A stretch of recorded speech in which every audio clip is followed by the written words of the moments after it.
지금까지 계속 말씀을 들었는데 저는 이제 지자체 공무원이고요. 혁신교육지구를 통해서 2010년도에 처음 시즌 1 시작할 때 사업 제안할 때 16개의 경쟁을 뚫고 당당히 선정된 발표를 그때 맡아서 진행했던 사람으로서 지금 한 벌써 8년이 넘었죠. 그 기간들의 과정 속에서 과연 혁신교육지구가 무엇이고 지자체 입장에서 어떤 의미를 바라봤는지를 말씀을 드리겠습니다. 혁신교육지구는 지자체를 파트너로 공식적으로 인정한 그런 사례인 것 같습니다. 그런 의미에서 보면 지자체도 엄청난 변화가 있었고요. 그런 면에서 제목을 제가 이렇게 달았죠. 오산 교육의 도시를 바꾸다. 오산이라는 지역을 도화지 하나에 그려놓고 교육적으로 어떻게 학교 교육과정과 연계될 수 있도록 우리 자원을 서포트했는지 그런 부분들을 중점적으로 말씀을 좀 드려보겠습니다. 오산시는 혁신교육지구가 시작된 전과 후가 엄청나게 변화되었습니다. 그런 의미를 끝에 가서 말씀을 드리도록 할게요. 네, 인구는 22만이고요. 뭐 그렇게 크지 않죠. 적당한 규모라고 했고, 그 다음에 평균 나이 36.2세, 전국에서도 좀 젊다는 축에 속해서 학구열이라든가 이런 부분도 되게 많이 있고요. 자료는 제가 올 영어로 준비했는데 가독성을 위해서 한글로 보시니까요. 혹시 영어를 보실 분들은 주최측 요청하시면 보실 수 있습니다. 2010, 여기 요 마크 보이시죠? 교육도시 오산이라는 마크를 2013년에 만들어서 온 도시에 정착을 시켜서 지금까지 이어오고 있고, 저희들 명함이 됐던 어떤 행정 자료에 그런 의미를 가지고 있습니다. 여기에 오산시 지도를 못 따서 만든 온마을이 학교 교육도시 오산이라는 것으로 캠퍼스를 이렇게 그렸다고 보시면 좋을 것 같습니다. 두 가지 첫 번째 고민이 있었어요. 아니, 지역사회가 어떻게 혁신교육지를 통해서 학교에 연결할 수 있을까? 자, 저희들이 지역사회가 이렇게 좀 전에 발표하신 것처럼 몽실학교나 꿈의학교처럼 이렇게 하나의 영역이 아니라 지역사회가 전체가 체험학습으로 제공될 수 있는 영역은 없을까라는 고민이 첫 번째 있었죠. 오산시청에 지금 아이들이 방문을 하고 있습니다. 한 클래스가 버스를 타고 아침에 9시에.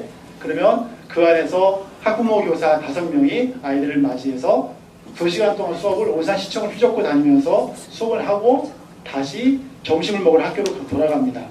이 시스템이 그때는 상상도 못할 일이었는데 지금은 그것이 43개가 이루어지고 있어요.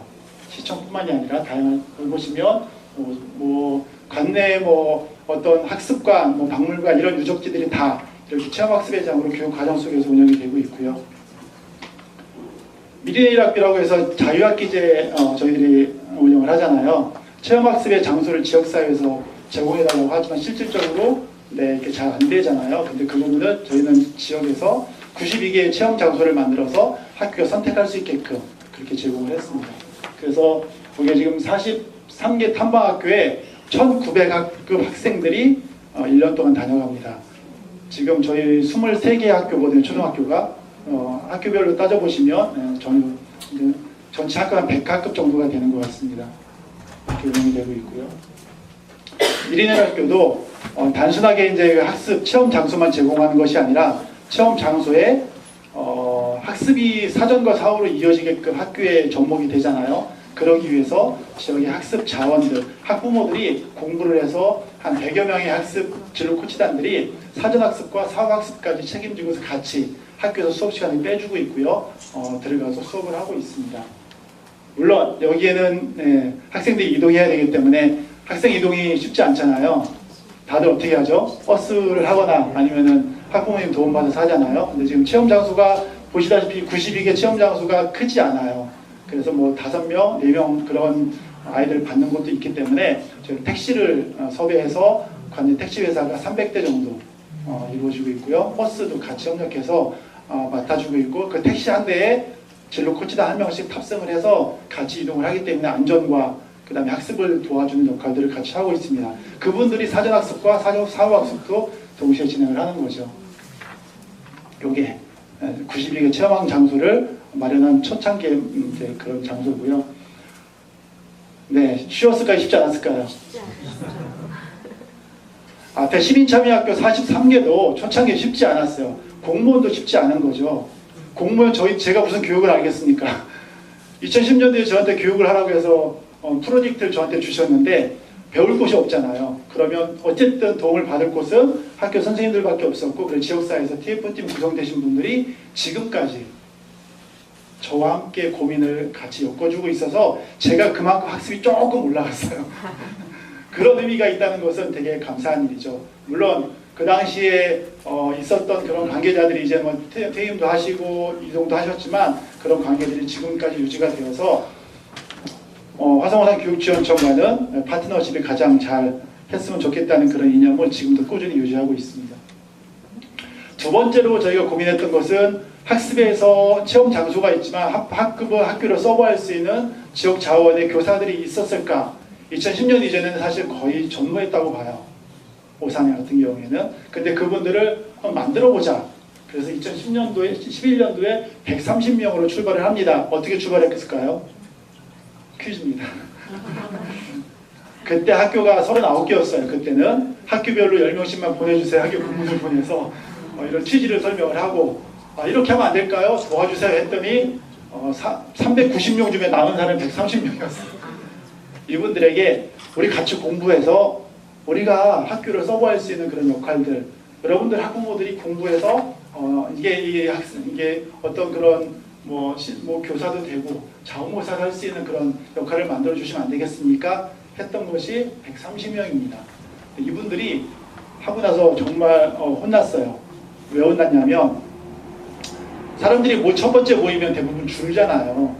우리 교육과정 속에서 아이들 모아보시면 대부분 하다 보면 줄죠. 그런 의미에서 혼났던 거죠. 근데 저희들이 시민참여학교라든가 다양한 활동들이 있어서 그 해 연말에 200명으로 성장을 해서 지금은 1080명의 마을 박 자원들이 학교를 서브하고 있습니다. 그 다음에 저희들이 고민했던 것은 질문과 토론을 하는 형태를 과연 우리가 지역사회나 학교에서 학생들이 열심히 하고 있는지, 이런 부분들을 고민을 하고 있죠. 그래서 학교에 토론 동아리가 만들어지고 토론 수업 문화를 하기 위해서 교사들에게 그런 역할들을 같이 고민하자고 연수를 같이 하고, 지금은 뭐 전국 토론대회나 관내 토론대회 리그처럼 선생님들과 지역사회가 함께 만나서 이것을 어떻게 학교 안에서 정착을 시키고 학교 밖에서 어우러질 수 있는가라는 문화 만드는 데 집중을 하고 있습니다. 물론 여기에 가장 크게 도움 주신 분들이 선생님들이세요. 2011년도에 연수해 주셨던 분들이 오산을 떠나지 않고 7년째, 8년째 계속 그 역할을 해주시고 있고, 그분들은 학교 밖에서만 활동하는 것이 아니라 학교 안의 문화를 만들어주고 계셔서 이 토론 문화를 통해서 이제 학생들이 배출이 되고 있습니다.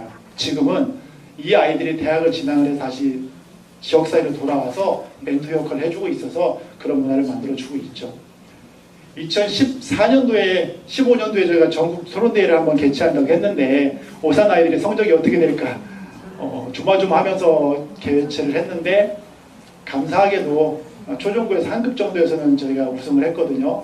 근데 이런 토론 문화도 2010년 이전에는 접목을 해보지 못했던 거죠. 어느 학교에서 이런 실험도 했습니다.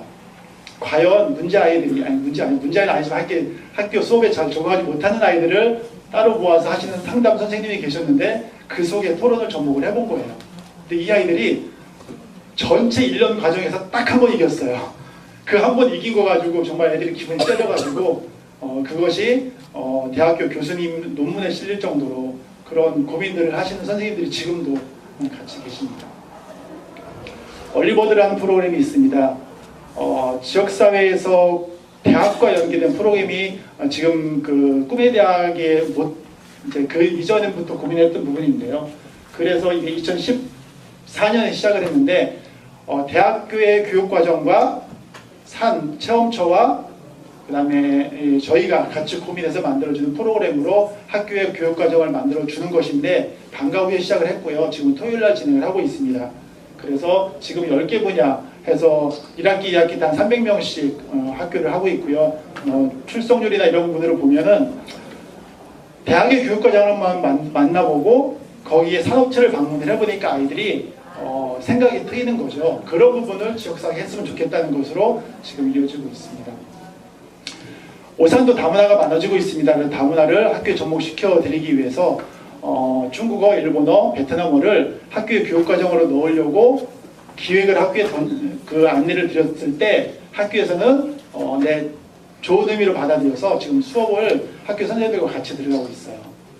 이게 이제 작년에 시작을 했는데 실제로는 많이 어렵더라고요.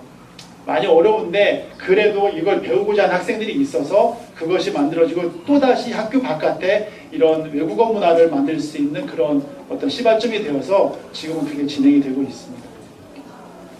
문화예술체육교육도 사실 학교 바깥에서 문화재단이나 이런 시스템이 되게 많지만 학교에 접목하기 어렵잖아요. 2010 수영 아시죠? 뭐 생존 수영이 세월호 사건이 유명해졌지만 오산에서 처음으로 학교 교육과정과 만난 수영이 이렇게 됐는데 초창기에 이것을 시행하기 위해서는 오산은 약간의 어려움이 좀 있었습니다. 관내 수영장이 있는 수영장을 비워야 됐고요. 학생들 때문에 조정해야 됐고요. 학생을 이동하기 위해서 자원봉사를 해야 됐고요. 이제 수영을 배운 학부모들이 명예강사를 위해서 시간을 투자해야 되는 그런 어려움이 있었어요. 근데 그것이 정착이 되고 났더니 학생들의 만족도가 좋아져서 교육부에서 전체 시범 사례로 만들어서 퍼뜨리게 되었죠. 악기도 마찬가지입니다. 악기를 우리 학생들이 한번 기억에 남는 악기를 만들어 그런 기회를 줄 수 없을까에 대한 그런 부분으로 해서 통기타를 전체 학년에게 6학년 전체에게 한번 시범을 해볼까? 라는 것을 학교에서 설문조사를 하고 같이 고민해서 만들어서 지금 5, 6학년 전체에서 통기타를 배우고 있습니다. 물론 이게 학교 안과 학교 밖의 역할들이 계속 나누어지는데 자세하게 말씀드릴 수는 없지만 이런 게 있습니다. 마찬가지로 줄넘기를 자유학기제에 연계하는 것도 그렇고요. 2016년도 SBS에서 바람학교라는 그런 뮤지컬 다큐멘터리가 있었습니다. 그 의미에서 뮤지컬도 지역사회에서 문화재나 이런 데서 많이 하잖아요. 그것을 전체 학년에게 한번 이렇게 학교 교육과정에 넣을 수 있는 방법은 없을까 해서 그걸 학교에 제공을 하며 학교에서 지금은 중학교 6개 학급하고 초등학교 14개 학급이 진행을 하고 있는데 이런 것들을 통해서 수업과 연계되는 것들은 선생님과 같이 고민하는 그런 의미로 지역사회는 제공을 하고 있습니다. 물론 오산의 혁신교육지구는 학교 안에 공교육도 지원을 합니다. 이 교육과정이 이제 그 혁신교육의 어떤 쟁점이나 수업혁신과 공동체나 학생혁신 교육은 물론 저희들이 어떤 그런 자료들을 제공을 하고 함께 이루어지는 모습들을 함께 고민하는 것으로 받아준 것만 해도 저희들은 감사한 거예요. 지금도 오산시 입장에서는 그런 의미로 혁신교육주는 그런 것 같습니다. 학교에서 만들어진 어떤 교육과정이 지역사회가 어떻게 더 넓어지면서 그 넓어진 교육과정이 어떻게 지역사회를 바꿔주는지 그런 부분을 만들어가는 것 같습니다. 거버넌스에 대한 부분들을 많이 하죠. 이 혁신교육협의회나 혁신실무협의회는 기존에 계속 이어지고 있는 건데 이 속에 교육자님과 시장님이 계속 만나서 운영을 하는 부분들은 지역사회 역할이 더 클 수 있다고 생각을 합니다. 이번에 6월 달에 선거가 있었죠. 끝나고 나서 저희 시장님이 가장 먼저 방문하신 곳이 어딘지 아십니까? 교육지원청의 교육장님을 찾아가셨어요. 의미를 아시죠? 오산에서 이 혁신교육을 얼마나 크게 지자체의 기관장의 의지가 보이는지 아시겠죠?